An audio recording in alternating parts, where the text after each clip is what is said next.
What is up, everyone? Welcome back to another episode of the Langringos podcast. I'm Nick. This is Derek. You guys all know the drill by now. We're here back at it again today with another episode. Today about the ups and downs of language learning.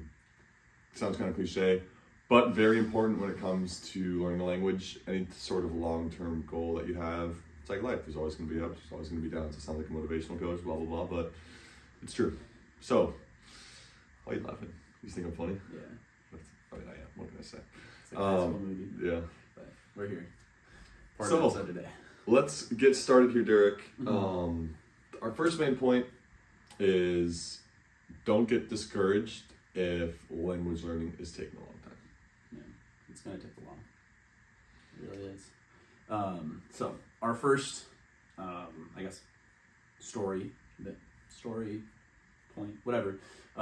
When I went to Spain, I was abroad for 4 months, and I went with a group of roughly 20 students from my college, and we went with this professor that had been leading the program, and he'd gone, I think, 5 years, pretty much every semester. So he'd seen, at least 100 kids, maybe upwards of 300 or whatever kids, depending on the class size and whatnot, go through this exact experience that I was going through, right?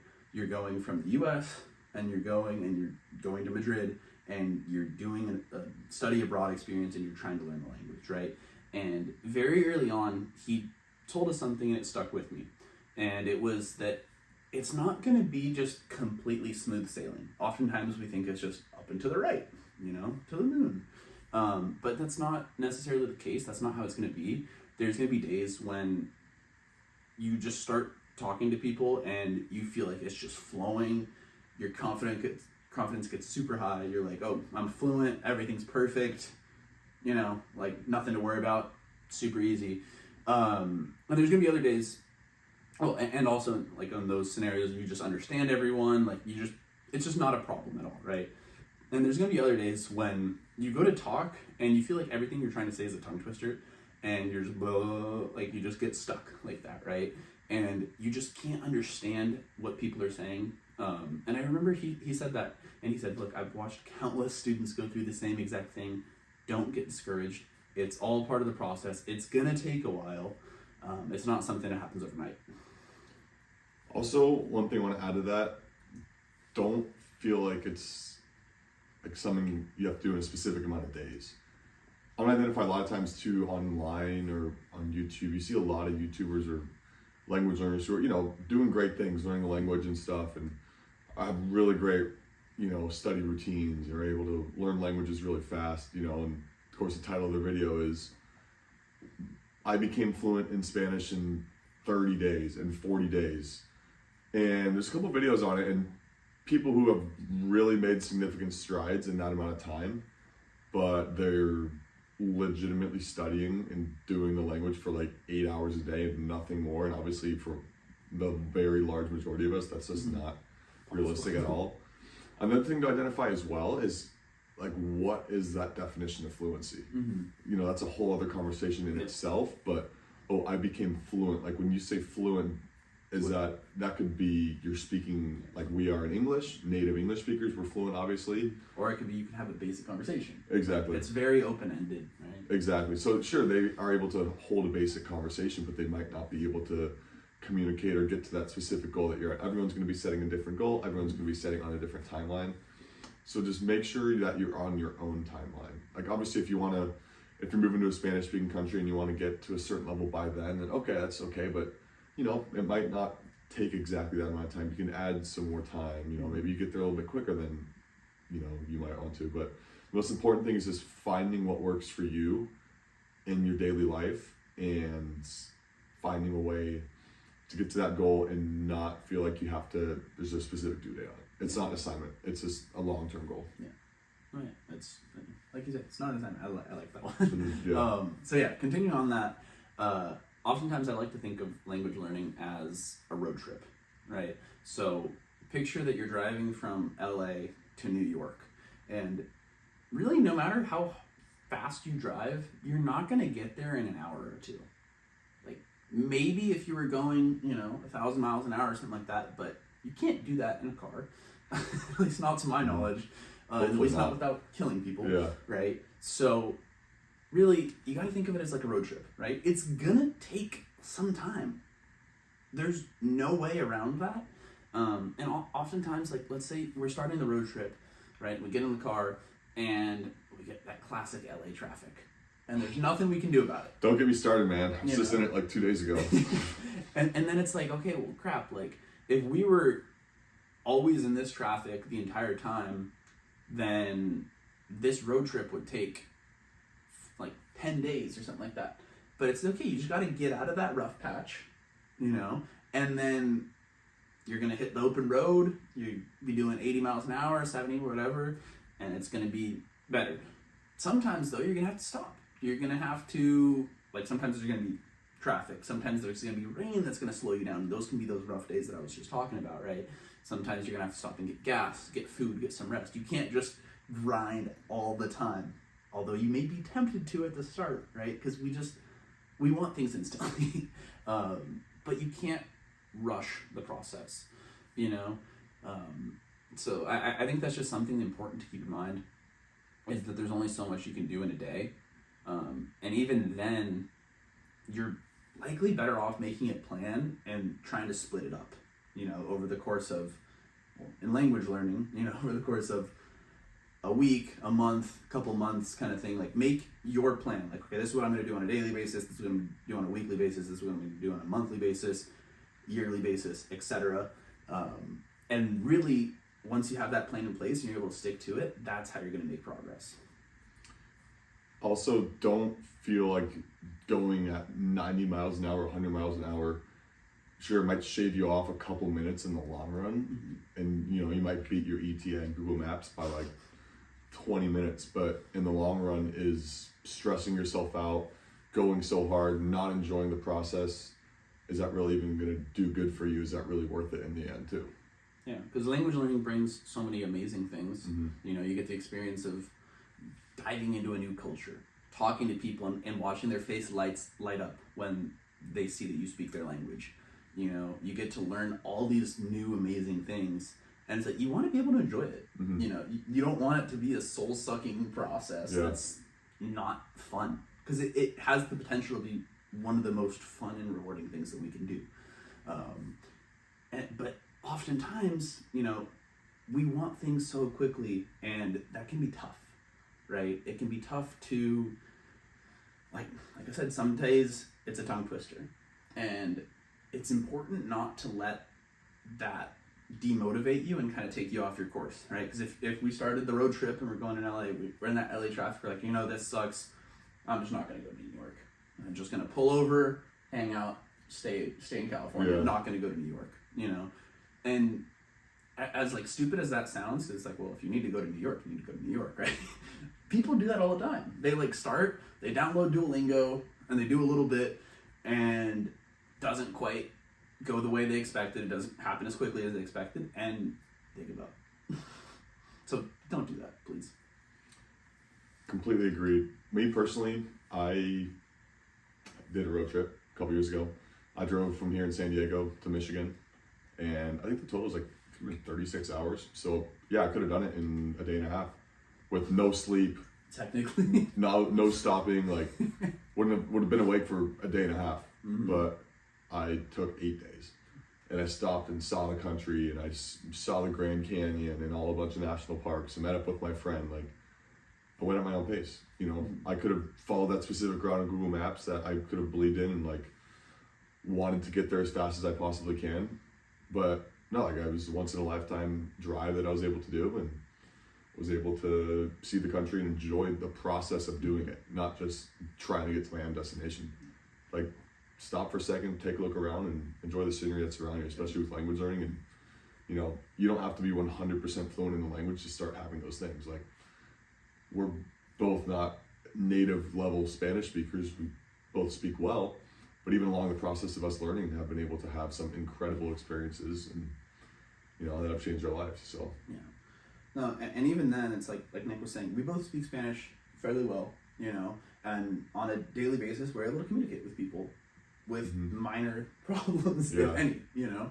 Most of the time, no problems, but, you know, sometimes that kind of thing happens, and that's why. So, like, we've done this for years. We've been practicing our Spanish for years, and there's still times, like, so for example, I can go and have a 3-hour conversation with one of my friends or with one of my language partners or whatever in Spanish, but then if I need to get on the phone with someone in Spanish, or I need to order food at a restaurant or something like that, or I'm at the airport, sometimes somebody's gonna say something to me and it's just not gonna register, because sometimes it's too quick, maybe they slurred it or whatever, and it's just gonna go literally, I don't even want to say in one ear and out the other, because it wasn't even in my brain. So it's just completely over my head. And sometimes like, wait, what? Like, and I can beat myself up about it, because I'm like, wait, I'm fluent in Spanish, like I should have understood that. Like, why did I not understand that? And I can get frustrated with myself. And then I remember it's like, okay, like if I can speak to 50 people and maybe I had trouble communicating myself with one of them, chances are I'm still pretty decent, you know? And maybe that person was slurring. Maybe they were in a rush. Maybe if it's on the phone, they had a bad microphone, or they were far away from the microphone, or they were covering it, you know?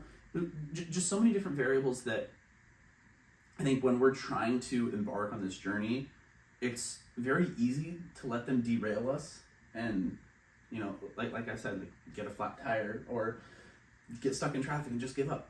Don't do that, you know, because even like we're proof that even years into the journey, it can still, like, those kind of one-off moments can happen, but that's all they are. It's a one-off moment. It's just, okay, somebody you just didn't understand. Big whoop. Okay, next person. I don't think people realize how much you might not understand someone in a daily basis in your own language. Like, I work at a pool bar, and a lot of times, you know, there's music playing in the background. It's loud. Someone's mumbling or naturally talks quieter, and they're just ordering food. Just because I can't understand what they're saying ordering food doesn't mean I don't speak English well. It's my native language. Just kidding. But it's something that you don't realize a lot on a daily basis. Me also, I was in Oaxaca, Mexico a month ago, and obviously I speak Spanish at a pretty good level. And I was ordering food at a street vendor stand, and there's a generator going. It was my first time ordering, and the lady was saying that they don't have, it was like a quesadilla or something that I was ordering. And she was like, yeah, we don't have it because it's only on Sundays. And I just didn't see that on the menu. And it took her like 3 times to tell me that. And I was so nervous, and I was like, crap, this is my first time in a Spanish speaking country in a long time. Like, I can't even order. Like, this was literally a month ago. I'm like, I've been slacking off. I've been lazy. And then that was just one experience. And after that, like literally later that night, I was just like talking to some people at the hostel, and like the taxi driver just holding a perfectly fine conversation. Yeah. Like, I'll be honest, I think a lot of times it's easier for me just to maintain a conversation with somebody than it is to order food or ask a quick question, because like I'd second that. Because the speed at which people talk in like quick day-to-day situations is it might seem like a simpler task, like one sentence, yeah, boom, it's done. Yeah, it's a lot harder, at least for me, and I think at times for you too. Like, it might seem to you that it's an easier context, but in reality it's a little bit harder to understand. Like, you think about English too, like over there, this, that, like just... No, and so many times, like even in our own language, we have to ask people, wait, what was that? Can you repeat that? And if we didn't, then like nobody would ever say that. But people say that. You know, it's a fairly common thing. Like, wait, what? What'd you say? You know, that kind of stuff, it happens. So there's no reason to beat ourselves up about it, you know, because in our second language or third or fourth or fifth language or whatever, we had a hard time understanding one person one time. And it's like, really, don't beat yourself up about it. Like, you're doing the best you can, and you're probably doing a good job, you know? And let's say even in general, it's hard for you to understand Spanish speakers or whatever language you're trying to learn. That's totally okay. Don't get frustrated, because even just being around someone, like if they're talking too fast or you don't understand their accent or whatever, like that exposure to that language they're speaking or whatever speed or accent they're speaking with is so important, just to get your ears accustomed to it. Like, you're never going to fully understand every single word. But with learning a language, it's like you start to understand the speed at which they're talking at, and then you can start to identify words, and then in your brain, you're going to be like, okay, well, I know what 4 out of the 6 words in the sentences were, and it's like Mad Libs. You fill in the blank, and you can tell from body clues and like body language that this is what they're talking about. There's, you think about it, people can communicate with each other in completely different languages without knowing. And Like, using their hands or Yeah. their body gestures. you or point or whatever. something, or You like can do, like, you pull out your phone real quick and just use the dictionary and like communicate with the word. Like, that's totally okay. Don't ever feel like you're at a point where you're like, oh, I'm not good enough to have a language partner, or I'm not good enough to go and talk to somebody, hold a conversation. I need to study first and then go out and have a conversation. Doesn't matter how much you've studied or not, it's going to be hard the first time you have a conversation with someone. The first time I ever really had a Spanish conversation with someone was with you. And that was like the first day when I was like, I want to start learning Spanish. Like, I saw you did it, and like, I really want to get better. And I talked to him, and I was horrible. Like, it was so hard for me, but that was the first time, and I got it out of the way, and that kind of motivated me more too. Like, okay, like, just going to start having more and more conversations, and the more you do it, obviously, like we talked about earlier, it's going to snowball, and you're going to get used to it. So don't let not understanding someone, even if you can't understand them, that's totally fine. Yeah. No, because even then, like, outside of that and like the slurring and, you know, maybe some person just kind of talks with their mouth closed or whatever, right? Accents exist, and we've mentioned accents before and stuff like that, but, you know, that's a real thing. And if you don't think it is, and you're like, oh, it's not that different, it's like, I encourage anybody that's listening to this that's a native English speaker to go listen to somebody from like Manchester, or to go listen to like somebody from Scotland. like Scotland Dude, or Ireland or something yeah. like that. It's tough. Sure, if you watched like an entire season of Irish TV or Scottish TV, you'd probably be way better at understanding it than you were before. But that first bit, it's gonna be tough. Even though it's the same language written, it's the same exact language you've been speaking, you're using the same words that you've done all your life, it's still challenging. So there's also that factor to consider. Even like within the Spanish speaking world, I've met a couple people from Mexico, and they watch like Money Heist or like Elite or like a Spanish show, and they still need subtitles, and they're native Spanish speakers because the Different slang is words. different, Yep. the accents are different. Like, when you're around that accent your whole life, it's the same with us in English. Like, that's totally okay. Yeah. And native speakers still have that same problem too. Yeah. And following up on something you said a little bit ago, was snowballing, right? So it's super easy to get discouraged, you know, and like, let's say you go and try to talk to someone, it just doesn't happen the way you wanted it to, right? And it's like, all right, crap, this sucks. And you know, like, you can beat yourself up about it, and you're like, all right, I'm done with Spanish for the day or whatever, right? But it's like, don't do that, right? Because it's like, chances are it was just a one-off thing, and sometimes it's like, okay, I'm done with Spanish for the day, and maybe the next day you get busy, and then maybe the day after that you get busy, and if something happens, and then shoot, before you know it, like, it's been a week and you haven't done anything in Spanish, and this has happened to both of us. Yeah. Oh yeah. You know, and it's like, the reason we're able to progress is because we're trying to be aware of that and cut that off as soon as like we realize it's happening. We try to cut it off and get back into our It's self-discipline. normal swing of things, you know.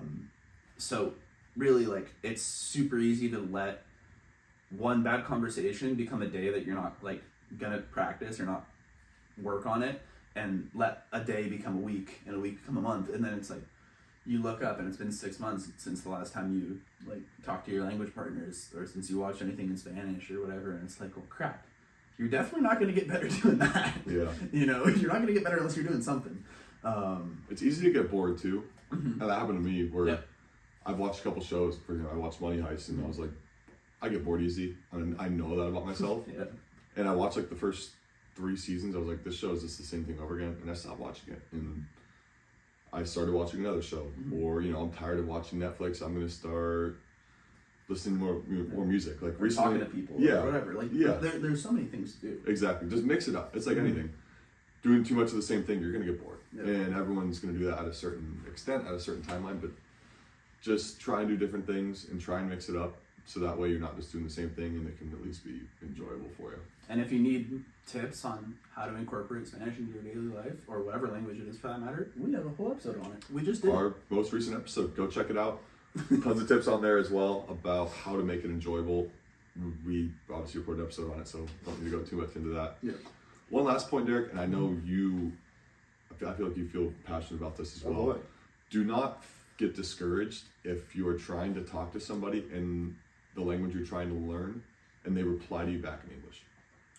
Do not, and that is something that I've experienced a couple times, and I still do. Like, I still try and practice. You know, with certain people too, are like, it's the same people over and over again. I'm talking to them, and then they just come back in English, and I'm like, shit, crap. Like, am I really not that? Is my Spanish not that good, or like whatever? Is my Spanish that bad that they have to respond to me in English? And it's so oftentimes it's not the case. Maybe they wanted to practice their English. Did you ever think about that? You know, that's happened to me several times. Or sometimes, like, maybe like we're nervous, we go to say something, we slur, and that gives the impression that our Spanish isn't at the actual level that it is. Even if we speak perfectly fine, it's happened to me. You know, it still happens to me.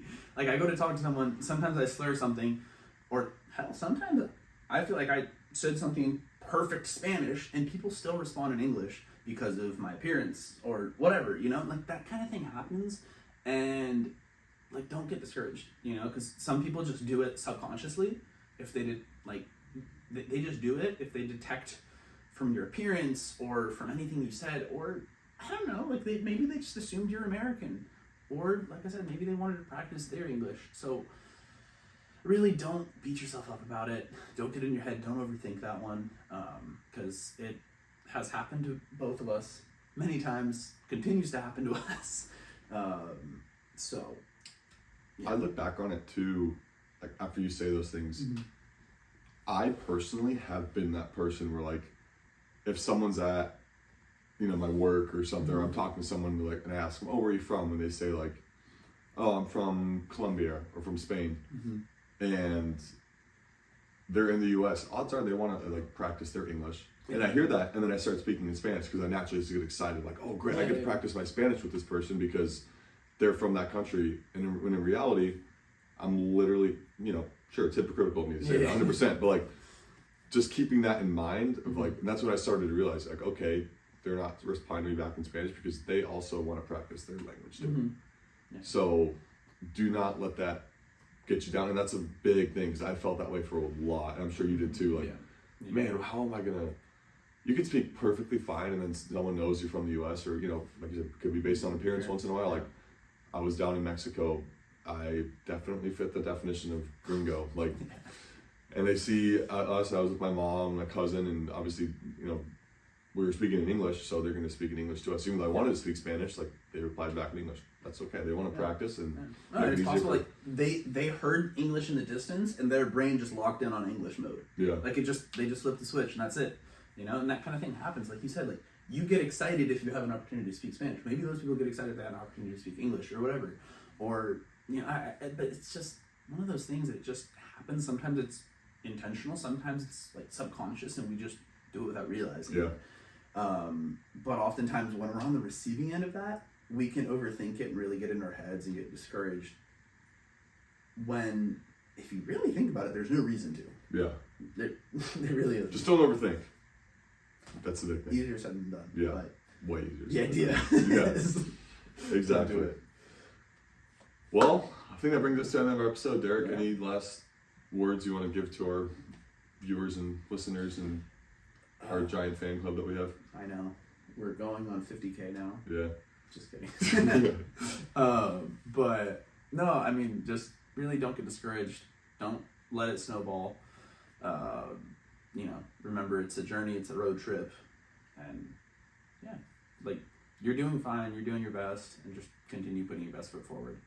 And eventually you'll look back and a year will have passed and you're like, okay. And if you record your progress, for example, you can listen to an audio from a year ago and you're like, oh my God, I sounded like that.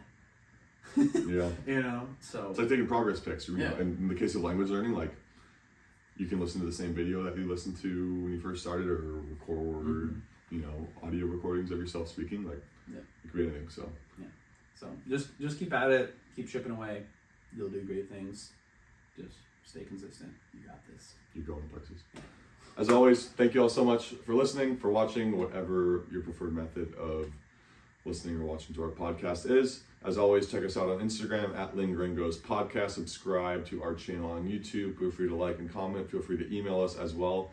langringospodcast@gmail.com. Once again, thank you all so much for listening, and hasta la próxima.